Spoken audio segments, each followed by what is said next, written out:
Oi pessoal, a nossa proposta aqui hoje é pensando nessa questão do distanciamento de vocês na escola, né, e de todos nós, que vamos entrar em recesso também a partir da semana que vem, de trabalharmos um pouco da temática do coronavírus, relacionando isso com a nossa área específica de ciências humanas. E a proposta é que a gente explore um pouco dessa temática nas nossas respectivas disciplinas. Sou o professor Rafael, professor de filosofia de vocês. Eu sou a Adriana, professora de História. E eu sou o Marcelo, professor de Geografia e Sociologia. A gente espera que vocês gostem dessa iniciativa nossa. Uma pequena videoaula. Vamos lá?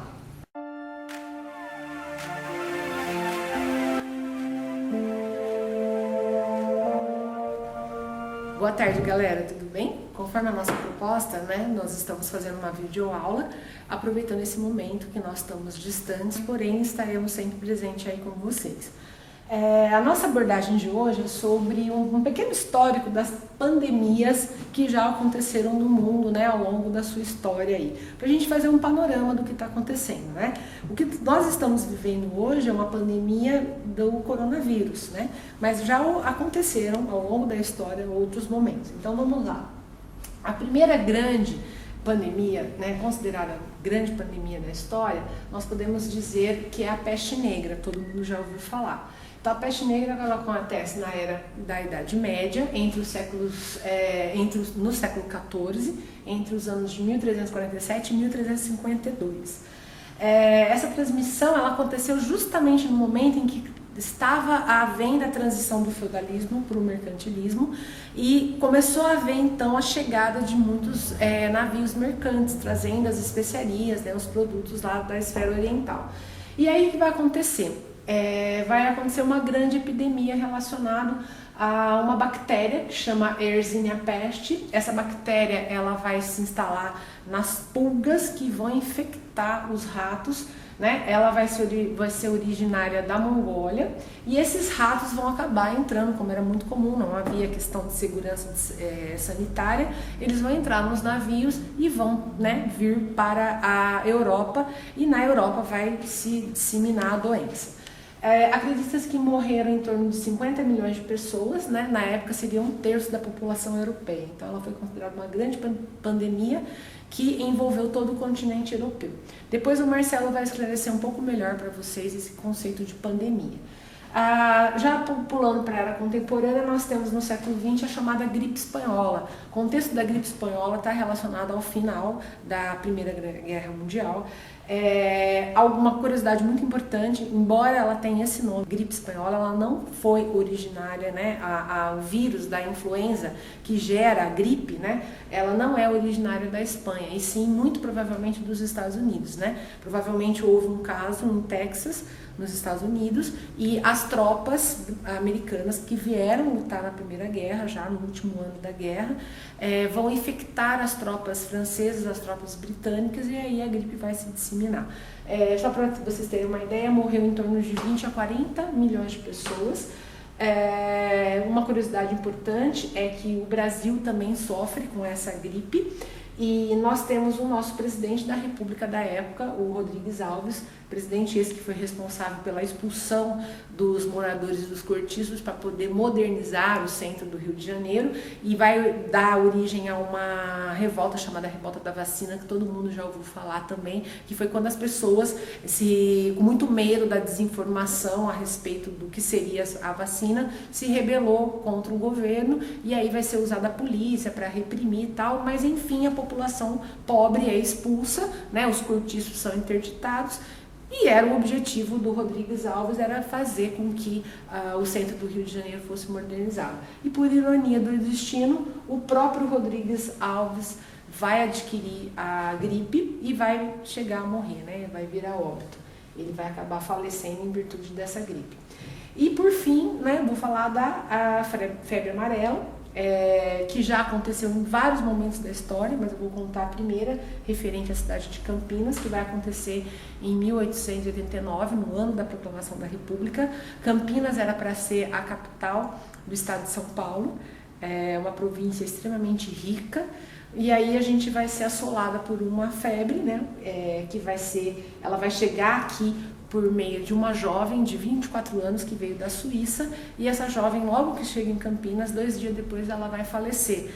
Mas Apesar disso, ela vai trazer consigo, né, então a contaminação. Então a febre amarela, ela é transmitida pelo mosquito, né, é o mesmo mosquito que transmite a dengue. Então ele pica uma pessoa infectada e depois transmite para outra pessoa, e assim sucessivamente. Só para vocês terem uma ideia, no ano de 1889, a cidade de Campinas, que tinha cerca de 47 mil habitantes, 2 mil pessoas morreram em função da febre amarela, né? Então foi uma pandemia. Foi uma pandemia que depois se estende para todo o estado, todo o país, e depois a febre amarela vai aparecer em vários outros momentos do século, né? Na década de 60, na África vai ter um surto muito grande, entre outras questões. Essas foram as principais, assim, pandemias que eu achei interessante trazer, mas existem outras, né? Todo mundo já ouviu falar do Ebola, que também aconteceu na África, que foi uma grande epidemia e que matou um monte de gente, né? Então, assim, a gente sempre vê isso acontecendo ao longo da história, essas pandemias, e elas, né, traz pra gente, né, um momento de refletirmos, né, sobre como nós, né, devemos nos organizar enquanto sociedade. Tá bom? Muito obrigado e espero que tenham curtido.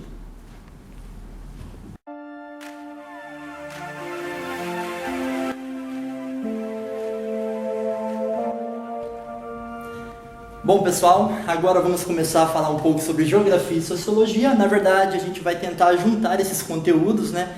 Eu fiz um resuminho aqui básico para a gente poder tentar contextualizar um pouco o que está acontecendo com esse novo coronavírus, né, o Covid-19, tentar relacionar com sociologia e geografia, mas principalmente com temas da atualidade, né, que seria isso, e é o que vai aparecer futuramente aí em provas, vestibulares, né?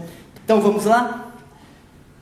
Epidemia e pandemia, vamos definir isso. Epidemia é quando acontece algum surto, uma doença em um determinado local geográfico. Por exemplo, Mojimirim vem passando agora por uma epidemia de dengue, então é um local geográfico. Quando essa epidemia ela consegue alcançar outros continentes e começa a extrapolar áreas territoriais definidas, a gente vem para o conceito de pandemia, que é o que está acontecendo agora com a Covid-19. E é importante pensar porque a gente tem, na verdade, uma epidemia que se extrapolou, se transformou numa pandemia num contexto de globalização. E nesse contexto de globalização, a gente vai verificar que na atualidade a gente está com governos que são ditos soberanistas. O que significa isso? Se nós pegarmos, por exemplo, o atual governo dos Estados Unidos, Donald Trump, ele tem ali um discurso bastante nacionalista, né? Não é de hoje que o governo do Donald Trump, ele traz aí consigo um discurso de fechamento de fronteiras. E esse tema de fronteiras, num contexto de globalização, ele é importante. Por quê? Quando nós vamos analisar as fronteiras, elas são fluidas, principalmente para a circulação de mercadorias, capitais, serviços. No atual cenário, fecha-se as fronteiras para as pessoas. E isso faz com que a gente passe a verificar uma nova situação em que as consequências do ponto de vista econômico, social, cultural vão ser aí superdimensionadas no futuro próximo. No atual cenário, o nosso governo, por exemplo, adotou uma medida de fechar as fronteiras nacionais com nossos países vizinhos sul-americanos. O próprio bloco econômico da União Europeia acabou fechando as suas fronteiras também. Ou seja, a gente está num contexto que vai contra o que pressupõe a globalização, que é o fechamento de fronteiras. Num contexto de governos soberanistas, isso ganha ainda mais evidência. Claro que esses impactos, né, no contexto de globalização nos fazem refletir sobre a questão da economia.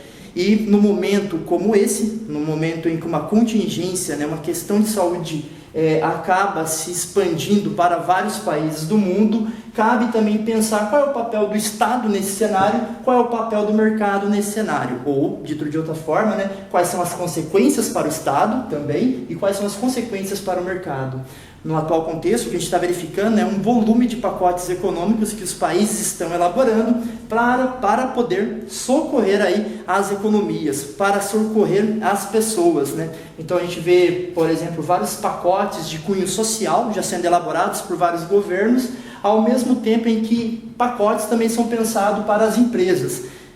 O impacto para a área de serviços econômicos ele é gigantesco. O setor aéreo, por exemplo, vem sofrendo muito. E já há a criação de várias medidas econômicas para esse setor.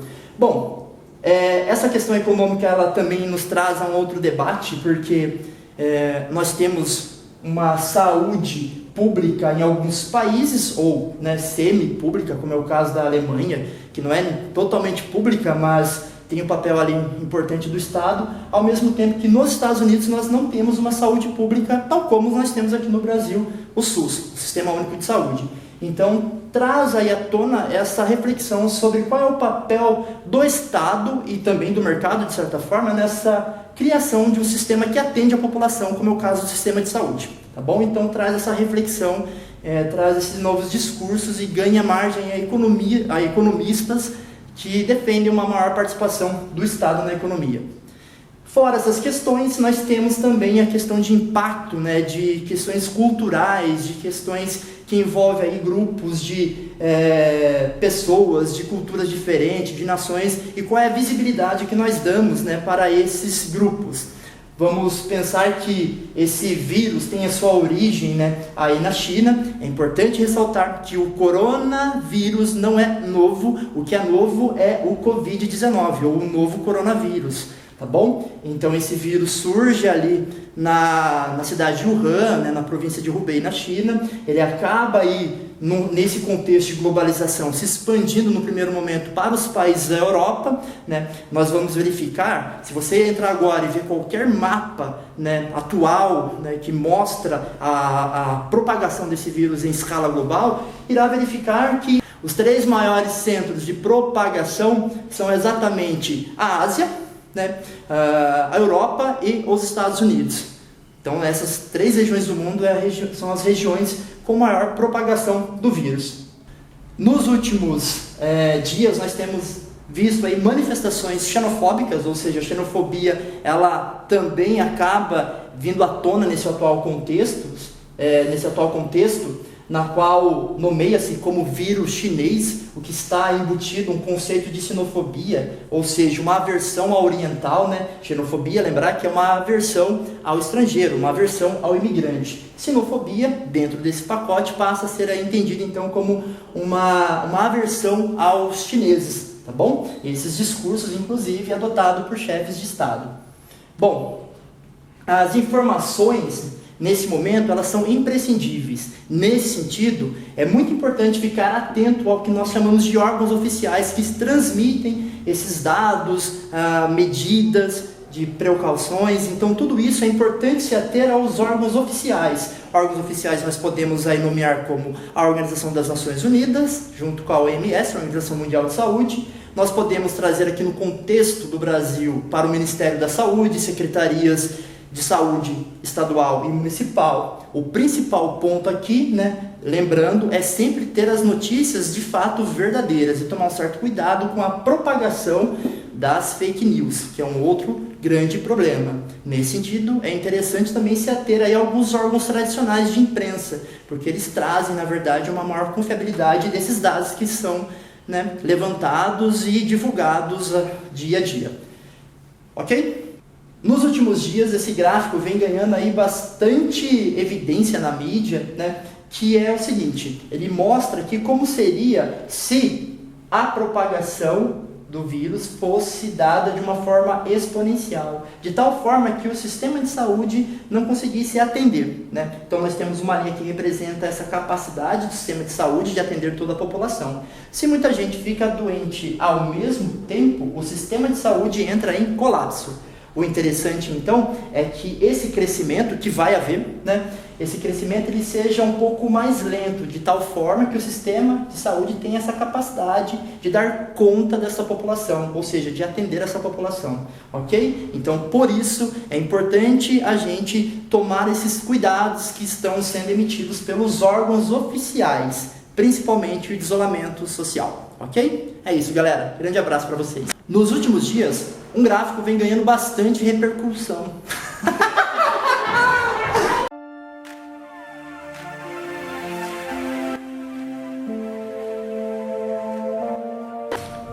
Bom, galera, eu sou o professor Rafael, professor de filosofia, e dando continuidade à proposta que a gente teve para com vocês, a minha ideia é trabalhar um pouquinho do tema do Covid-19 relacionado com a filosofia, que é a disciplina que a gente trabalha em sala de aula.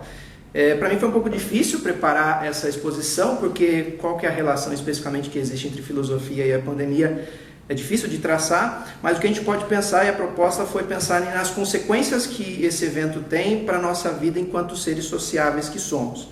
Então quero retomar com vocês um pouquinho a condição da definição do ser humano, que é um problema que passa pela história da filosofia. Os filósofos sempre se preocuparam em definir quem é o ser humano, né? E aí, pensando um pouco no filósofo grego Aristóteles, a gente vai ter lá a definição de que o homem é um animal político. O político no sentido literal da palavra política, que é aquele que vive na polis, aquele que convive, aquele que traça relações com outras pessoas. Em tempos em que a gente tem que preservar o isolamento social, é difícil pensar nessa condição do homem como um ser que convive, né? Então essa primeira coisa, esse é o primeiro desafio que a gente pode se dedicar a pensar. Até que ponto que nós somos seres tão necessitados dessa convivência social, de modo que isso pode vir a nos atrapalhar nesse nosso isolamento, né? A filosofia vai se dedicar um pouco a essa concepção de pensar quem é o homem, ou o homem como animal político, como um ser social, a partir da filosofia clássica. Então, até a filosofia pré-socrática, a primeira série está trabalhando com esses filósofos ainda, a preocupação da filosofia com a natureza, com a ciência. A partir do filósofo grego Sócrates, Platão e depois Aristóteles, a gente passa a se preocupar um pouco com a condição do homem. Entra a filosofia esse caráter de antropologia. Antropos no grego quer dizer ser humano, né? Então a filosofia passa a estudar também o ser humano, certo? Frente a isso, nós estamos aí num cenário em que pede-se muito para todos nós, né? Por hora nós estamos aqui na escola, mas a partir logo após a gente sair daqui da escola, a gente vai começar também a fazer esse isolamento social. Pedem que a gente fique dentro das nossas casas, né? Que a gente evite relações, que a gente evite abraços, contatos físicos e tudo mais. Até que ponto que nós conseguimos lidar com isso? É natural que a gente tenha um pouco de ansiedade, eu quero ir para o shopping, eu quero passear no centro, eu quero ir no churrasco, né? Mas nesse momento específico da pandemia, que está chegando no Brasil agora, está crescendo, a solicitação é essa. Como que a gente pode lidar com isso? A gente tem falado muito de isolamento social, que quer dizer o que especificamente? A falta de interação e contato com o outro. De maneira objetiva, a gente não vai conseguir fazer isso dentro de casa especificamente 100%, porque a gente vai ter que lidar com os nossos familiares.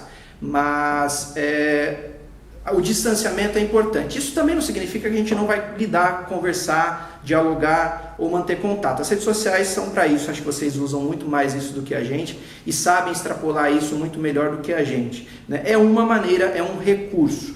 Por outro lado, é uma condição também que pode nos fazer pensar nas nossas relações, né? Vamos ter mais tempo agora para conviver dentro de casa com os nossos familiares. Como que a gente vai lidar com isso? Será que com conflitos constantes? Será que com a aceitação do outro? Será que com a convivência mais harmoniosa? Isso tudo vai depender de uma relação que nós mesmos vamos estabelecer com nós mesmos primeiro e depois com aqueles que fazem parte da nossa família. Essa condição de isolamento social também pode nos trazer algumas reflexões sobre pessoas que já vivem isso constantemente, né? Nós temos grupos minoritários de pessoas na sociedade que já vivenciam um pouco desse isolamento social, mesmo numa situação de não pandemia, né? Os mais velhos, por exemplo, muitas vezes são renegados a um asilo e por lá ficam, né? Pessoas que são doentes, por exemplo, que passam um longo período de doença, também vivenciam um pouco desse isolamento, dessa sensação de solidão, né? E isso pode nos fazer pensar um pouco na condição de empatia, da gente se colocar no lugar dessas pessoas, uma vez que todos nós agora precisamos também passar por esse processo de isolamento social, né? Eu pensei um pouquinho na fala de uma professora da USP, uma professora antropóloga da USP, chamada Denise Pimenta, e ela falou exatamente isso num texto dela que publicou recentemente. Uma epidemia diz mais sobre nós mesmos do que sobre a própria doença. Então, as consequências que essa pandemia vai ter, vai dizer muito mais sobre nossas relações, sobre a maneira como nós lidamos com essas condições que agora é nova para todos nós, do que sobre a própria doença, sobre o próprio problema. Como que nós vamos lidar com as populações mais periféricas que sofrem com isso e que vão sofrer mais? A gente sabe que existe uma estrutura de desigualdade que vai condicionar essas pessoas a sofrerem mais do que aquelas pessoas que têm condições econômicas para lidar com o problema, né? Como que a gente vai lidar, por exemplo, com essa nossa relação com o outro, apesar do distanciamento? Então tudo isso fica em questão frente a essa realidade que a gente está passando agora. Para além disso, nós podemos pensar em consequências subjetivas. De maneira objetiva, nós vamos ter mortes, né? O cenário que se mostra na Itália, na China, em alguns outros lugares da Espanha, em alguns outros lugares do mundo, é de morte. Mas as consequências subjetivas dessa situação de pandemia são diversas e vão durar para além do próprio problema da pandemia. Coloquei algumas. Uma delas é com relação à solidariedade seletiva. Eu li um texto que dizia exatamente isso. Nós tendemos a ter um pouco mais de compaixão e de sentir solidariedade para com o cenário da Itália, por exemplo, que compartilha de uma cultura ocidental muito mais próxima da nossa, do que propriamente com aquele cenário da China, que é mais distante, que tem uma condição de orientais. Então, esse distanciamento cultural também nos distancia, em certa medida, da nossa condição de solidariedade. E o mesmo pode acontecer dentro da nossa sociedade brasileira, frente às pessoas que vivenciam condições diferentes da nossa. Então, mais do que nunca vai ser necessária essa sensação, essa relação de empatia para com aqueles que são diferentes da gente, principalmente para com aqueles que sofrem mais, aqueles que têm uma condição econômica mais de dificuldade.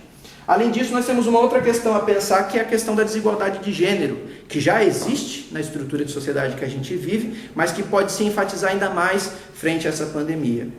Pensarmos sobre para quem vai sobrar as condições de trabalho doméstico, se a gente vai continuar mantendo essa estrutura de que a mãe, a mulher dentro de casa, vai continuar sendo responsável pela limpeza, pela manutenção da higiene para a gente evitar a contaminação, pelo trabalho de fazer a comida, o almoço, a janta, numa condição que todo mundo está em casa, todo mundo precisa se alimentar. Então, dividir esses trabalhos é também ter uma relação de empatia com relação a essa condição de gênero. O luto não é uma regra, mas todos nós estamos vulneráveis aí, então podemos passar por alguma situação de luto e vivenciar o luto com profundidade, com consciência tranquila de que tudo está sendo feito para evitar esse luto, é importante também. Muitas pessoas já estão passando por essa situação de luto na atual conjuntura. E os impactos econômicos, principalmente para com aqueles que levam uma condição de trabalho não oficializada, não registrada ou algum trabalho informal. Então essas condições também são condições para a gente pensar sobre o nosso consumo, sobre como que a gente lida com essas situações. Muitas vezes na nossa casa nós temos situações de pessoas que vivenciam também essa realidade de trabalho informal. Então, não é especificamente sobre a filosofia que a gente consegue trabalhar, mas temas relacionados ou que desmembram nessas consequências subjetivas da pandemia, isso vai vir em questão para a gente pensar ao longo de muito tempo. Durante vários meses nós vamos ter que ficar refletindo sobre essas condições. A pandemia vai passar, isso é uma certeza, não sabemos quando ainda, não sabemos quanto tempo vai durar, mas a questão é como que nós vamos lidar com essas questões sociais resultantes dessa pandemia, mas que já não são novidades, que já existem há muito tempo, que só vão ser intensificadas a partir de agora com essa situação de problema. Bom, acho que eu fui bastante rápido, mas eu espero que vocês tenham entendido e espero que vocês reflitam sobre essas questões aí. Um abraço para vocês. Bom, pessoal, essa foi a nossa, então, primeira experiência de videoaula com vocês. Nós esperamos que vocês tenham gostado e que aproveitem um pouco essas informações para fazerem novas pesquisas. Lembrando que vocês podem mandar perguntas aí na página e nós iremos responder com o maior carinho para vocês. Claro que tudo, dentro das possibilidades que nós tivermos aí para poder fazer isso, tá bom? Mas podem mandar suas perguntas, podem escrever sugestões, quem sabe quando voltarmos nós não consigamos fazer outros vídeos. Bom, pessoal, fiquei super nervoso para fazer esse vídeo, mas acho que deu tudo certo, experiência de youtuber, vamos lá. Horrível, mas tudo bem, estamos lá. Nada substitui a presença de vocês aqui, vocês fazem muita falta, essa escola vazia tá muito estranho, tá bom? Mas de qualquer maneira é uma tentativa de nós nos aproximarmos de vocês, ok? Aproveitem o tempo aí disponível, descansem bastante, vejam filmes, assistam. Bons filmes, por favor. Isso. Leiam livros. Isso. Tá bom? E até breve, esperamos que essa turbulência passe logo. Rapidamente. Até mais. Olha, vamos mandar notícias, tá bom, para vocês? Abraço e até mais. Até mais.